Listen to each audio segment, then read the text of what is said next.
Bueno, hoy quiero comenzar una serie de clases relacionadas al controlador del factor de potencia del APW3 y APW7, como lo son el NCP1654. La hoja de datos nos dice que es un controlador de factor de potencia para preconvertidores de modo de conducción continua, compactos y robustos. Añade que es un controlador para convertidores elevador de corrección de factor de potencia en modo de conducción continua, CCM. Controla el tiempo de conducción del interruptor de potencia, PWM, en modo de frecuencia fija y en función de corriente instantánea de la bobina. La hoja de datos pues nos da características acerca de este integrado, que más adelante pues podrán ver, se lo voy a dejar en la descripción del video, y vamos a ver cuál es la función de cada uno de los pines de este controlador.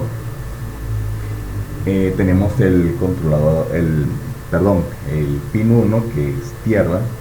Tenemos el pin 2, que es el voltaje multiplicador. Nos dice que este es un pin que proporciona un voltaje para la modulación del ciclo de trabajo del PFC.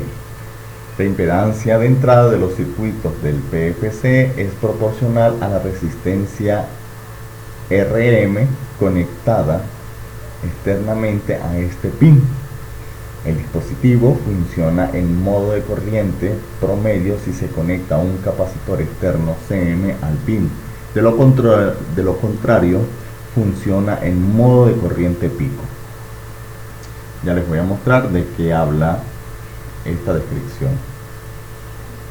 Aquí tenemos una configuración estándar dada por el fabricante de este integrado, y podemos ver que BM tiene un pequeño arreglo entre condensador y resistencia. De esto es lo que nos habla que cuando lo configuramos de esta manera, pues el integrado empieza a comportarse para establecer o entregar una potencia constante a lo largo del tiempo. Esta configuración es muy importante porque es la que, o es una de las partes que establece el ciclo de trabajo en relación a la frecuencia. Si nos vamos al plano de la APW3, notaremos que aunque el fabricante nos dice que se coloque una resistencia de 47K, el ingeniero que fabricó las APW3 y APW7 colocó una resistencia de 150K. Pero más adelante veremos el por qué el ingeniero optó por modificar esta resistencia. Vamos al otro pin, que es el CS. Dice que es una entrada de detección de corriente. Este pin genera una corriente ICS que es proporcional a la corriente del inductor, que la sigla es IL. La corriente de detección ICS es para protección contra sobrecorriente, limitación de sobrepotencia y modulación del ciclo del trabajo del PFC.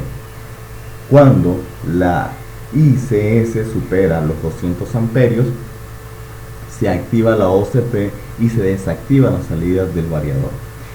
Aquí están. Este es otro de los pines que influye sobre el ciclo de trabajo del PFC. Aunque en este integrado 4 de sus pines influyen sobre el ciclo de trabajo, uno de los que podemos modificar directamente es con el multiplicador de voltaje. El otro sería el VBO, que es el voltaje tanto de encendido de la fuente como de apagado. Bueno, en este caso vendría siendo el encendido y apagado del PFC, y tiene como nombre apagón. Conecte una red de resistencias entre el voltaje de entrada rectificado, el pin BO y la tierra, y conecte un capacitor entre el pin BO y la tierra. El pin BO detecta una señal de voltaje proporcional al voltaje de entrada promedio. Nos está diciendo que la forma de configurarlo es colocar un divisor de tensión con un pequeño capacitor que estabilice la tensión.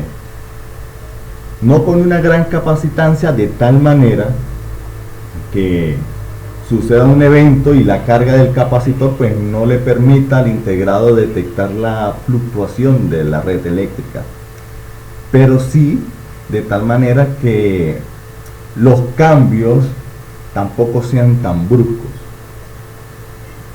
Entonces vamos a ver cómo está en la APW3. En el caso del BO, que es el pin 4, notaremos que tenemos un arreglo de 3 resistencias en serie de 2.2 mega ohmios, y aquí tenemos un arreglo de resistencias y capacitor. Esta resistencia originalmente no es de 1K. Más adelante, cuando empecemos a hacer ecuaciones, podremos calcular qué resistencia es la que va en este lugar. Más adelante dice B control, que es una tensión de control para el arranque suave. No, voy a continuar con el voltaje de apagado. Dice: cuando VBO cae por debajo del VBOL, que es el voltaje mínimo que se acepta para que la fuente o el PFC se mantenga encendido, el circuito que detecta condiciones de voltaje de entrada demasiadas bajas, caídas de voltaje, apaga el controlador de salida y lo mantiene en estado bajo hasta que VBO exceda VBOH.